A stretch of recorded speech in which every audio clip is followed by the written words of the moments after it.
going out of his way to antagonize you. Is that just his natural personality, or do you think he wants you to fight stupid? That he wants to get you so angry that you instead of fighting smart, you go in and just slug with him early? I think that in a way how David Haye acts, it just shows what kind of person he is.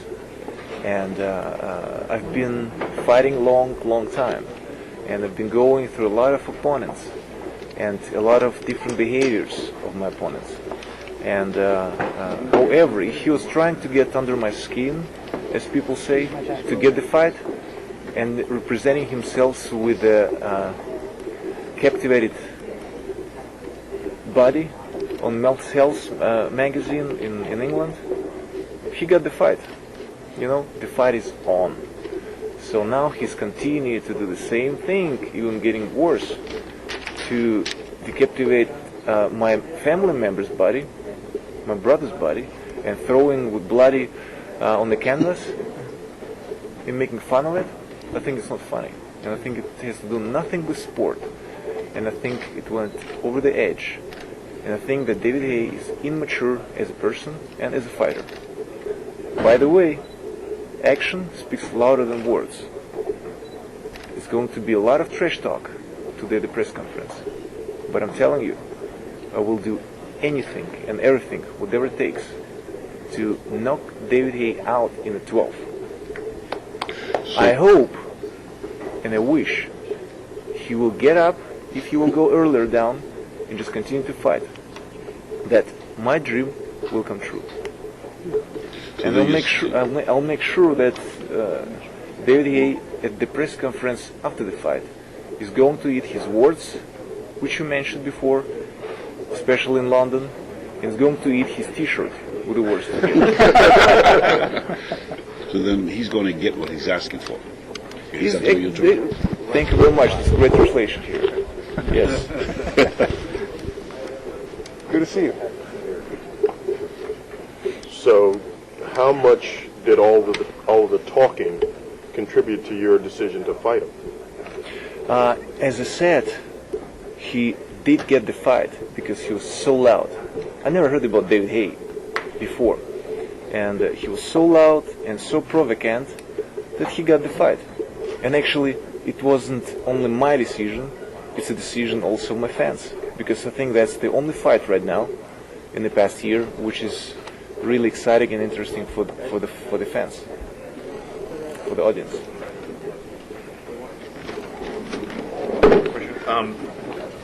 Do you perceive yourself at an advantage because Hayes has been a cruiserweight for a while and he's just moving up to the heavyweight category?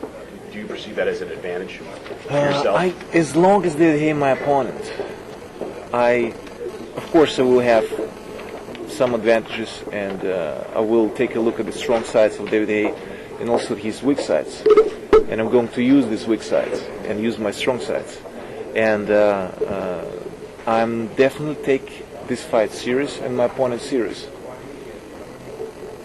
I will not underestimate him, no way, and especially this fight.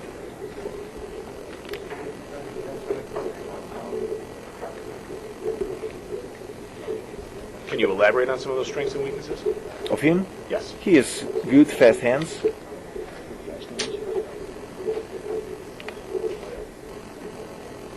And then very long time, nothing. And then pretty weak chin, yeah. But very strong hands. I mean, very fast.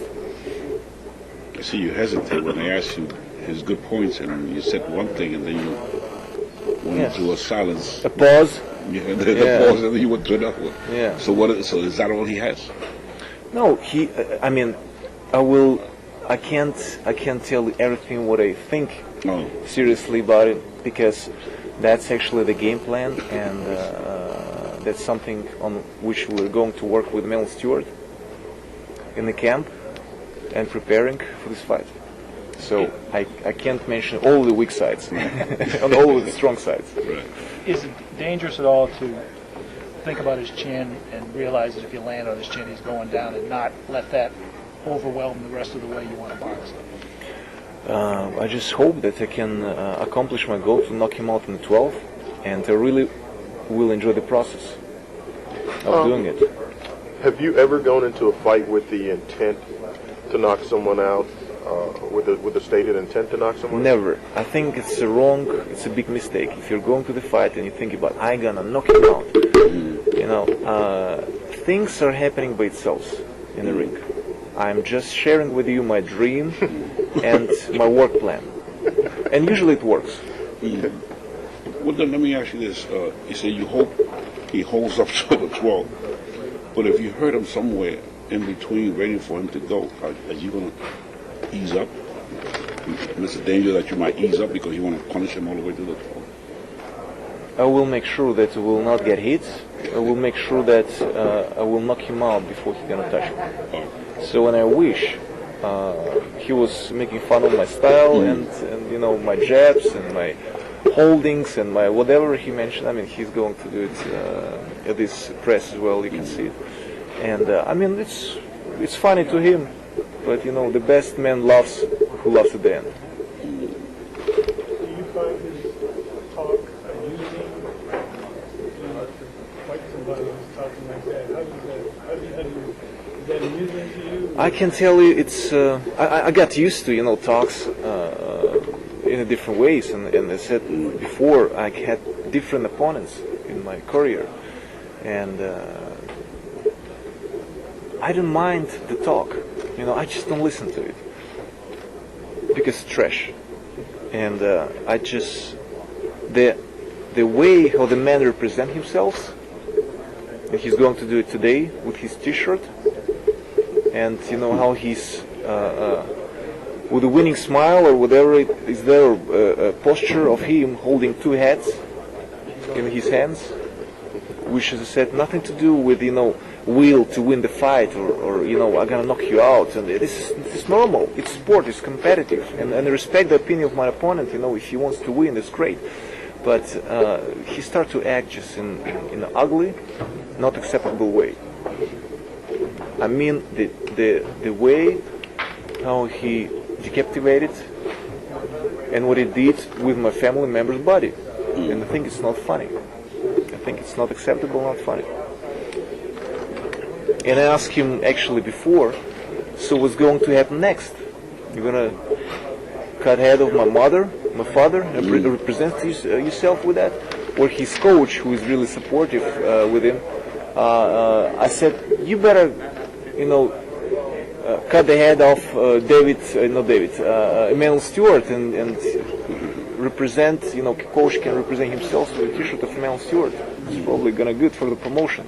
I don't know what the reason of this, but it's just, it's silly, and I'm sorry, but I have to mention there is a certain way of act because he's a former champion, and he knows there's a lot of youth and kids looking up to champions, and he's a role model actually for them. And I think it's just a bad example what he gives, because it has nothing to do with sport. He provoked me to get the fight. He got it before, but now he continue, in getting involved with family members. Emmanuel Stewart, may I stand up and shake your hand? How you doing? How you doing? Well, it's a personal thing in a sense. I mean, It's a personal thing, What I obviously, read from you, it's become a personal thing because he got into your family and he got. Have a seat, Emmanuel. Get chair. Instead of keeping it within, Yeah. instead of keeping it within the sports bounds, he went over the bound and got into your family. But because I notice a lot of anger in you, even though you say it's trash talk, but I feel the guts that is bothering you. Honestly, this picture bothers me, and that's why I'm mentioning what I'm thinking about it and what I'm looking for.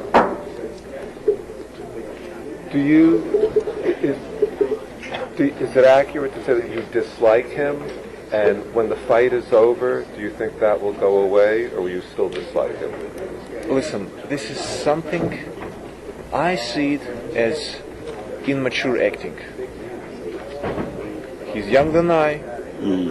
He hasn't made as much experience in life and in the ring as and I will accept his apology. I definitely. What if he doesn't apologize? His own business. Well, he's a lesser man then if he doesn't. Listen, I never heard about him, and after the fight, I will just forget about him. I mean, I have no relationship to him. He's not my neighbor. I don't see him every day. Have you fought other opponents in the past where you had this kind of dislike before the fight? Yes, that was my first title defense when I became champion in 2000, March 01. And that was Derek Jefferson, yes. It was Derek Jefferson, and it was March 25th, my birthday. So I was fighting on March 25th, and he said, I'm going to do out of birthday party, a funeral party. Which he really upset my brother with, with his line. However, I mean, he upset myself, which was kind of, not nice, but he paid price for it. What do you think of Barack Obama? I think that at the economy world crisis, the way how man speaks, the way how man walks, his body language, his winning smile just gives motivation to not get too depressed and not go too deep down, because a lot of us are feeling it. It's around the world, but also here in the United States. It's, I think at this time it's very important to have a leading person like Barack Obama who really shows it in a certain special way, that positive things out of how he represents his country and presents himself.